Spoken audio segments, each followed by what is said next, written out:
So the conference has featured many speakers with distinguished careers, senior researchers and high-level representatives.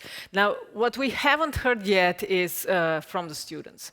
How do they feel about the AI? What are their thoughts, their ideas? What is that worries them the most?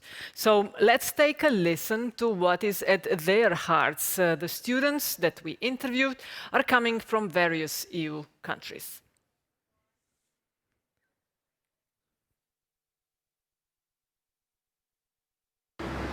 Umetna inteligenca ima potencial, da izboljša kakovost človekovega življenja, če jo znamo uporabljati.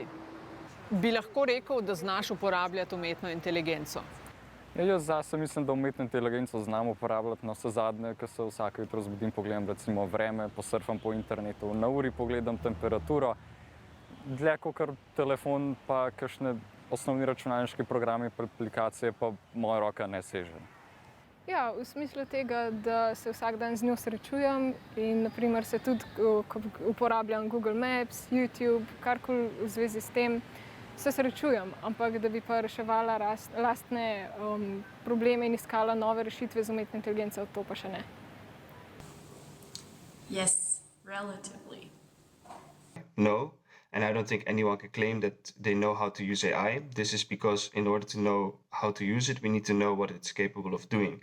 And in order to know what it's capable of doing, we need to know what it exactly is. Nowadays, there are so many technologies that are called AI, which have very, very different uses, that it has become impossible to actually understand what someone means when they say that they are using AI. I would say that I know how to use AI on a very basic level and rather know how to interact with it. No, I don't. Well, that really depends on the tool that the artificial intelligence would be integrated to. If that's developed in a user-friendly way, then I might. Ja, auf jeden Fall. Mein Studium in den Bereichen Modernisierung des öffentlichen Sektors und digitale Verwaltung hat mir wertvolles Wissen vermittelt, das für die Anwendung von künstlicher Intelligenz erforderlich ist, insbesondere in der Transformation des öffentlichen Sektors. Pomislite na sladoled. Danes na svetu obstaja preko 16.000 vrst sladoleda. Ampak kakšne nove, zanimive, inovativne okuse bi šele lahko mogoče razvili s pomočjo umetne inteligence? Katera znanja so potrebna, da znamo uporabljati umetno inteligenco? Ja, meni se zdi fino, da znamo uporabljati recimo osnovno orodje računalnika, da smo računalniško pismeni, da se nekako znajdemo po kakšnih manjših napravah po telefonu recimo, a ne? Z vidika tega, da z njo rešujemo razne probleme, bi rekla, da potrebujemo neko osnovno znanje programiranja, zgolj v toliko, da lahko iz interneta prekopiramo rešitev, jo skupaj sestavimo in potem zopet gledamo, zakaj ne deluje. Po drugi strani se mi zdi tudi pomembno znanje angleščine, zaradi tega, ker če ne bi znala angleščine, potem bi imela večina gradiv za učenje nedostopnih. Kljub temu, da imamo Google Translate, ki vsako leto postaja boljši zahvaljujoč se umetni inteligenci. I would say it's the same knowledge you need to navigate through media, so you don't need to understand the technology to properly use it. Well, first of all, we need to know what is exactly meant with AI and how to differentiate between different types of AI. Then we need to know how we can use these technologies in a responsible and accountable, basically an ethical way. And finally, we need to know how to communicate about how we use these technologies to the general public. People who do not necessarily have a lot of knowledge on AI, but whose lives are in the end primarily affected by the private sector's use of these technologies. I think that a basic understanding of the technology behind AI is needed in order to properly use it. That again really depends on the specific tool that the artificial intelligence is integrated to, so it could be very little knowledge. Ich denke, dass der Schlüssel interdisziplinäres Wissen ist. Entscheidend sind meiner Meinung nach ein gutes Verständnis von Daten- und Datenbankmanagement sowie der sozialen, ethischen und rechtlichen Auswirkungen des Einsatzes von künstlicher Intelligenz.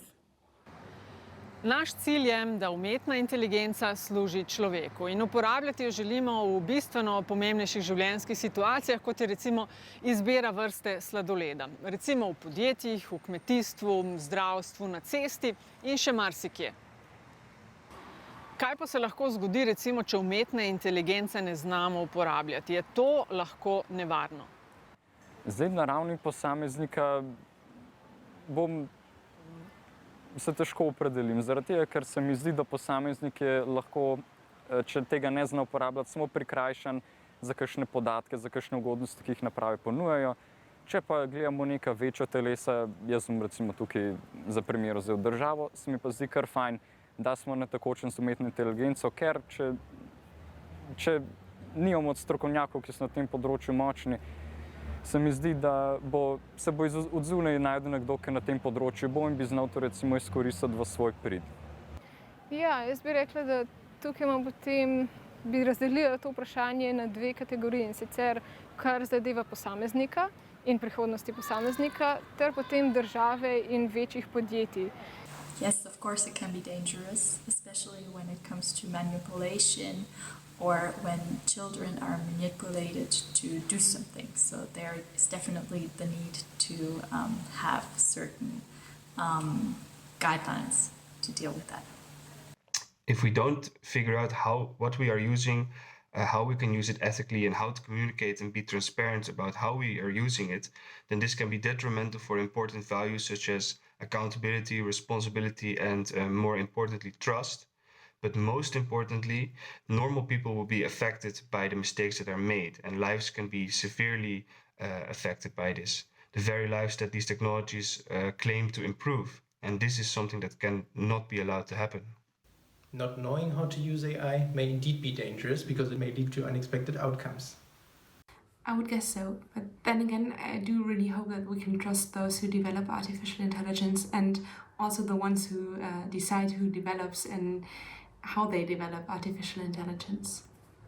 Meiner Meinung nach ist künstliche Intelligenz weder implizit gut noch schlecht, aber wenn sie falsch eingesetzt wird, kann dies zur Verletzung der Privatsphäre, algorithmischen Vorurteilen und sozioökonomischen Ungleichheiten führen.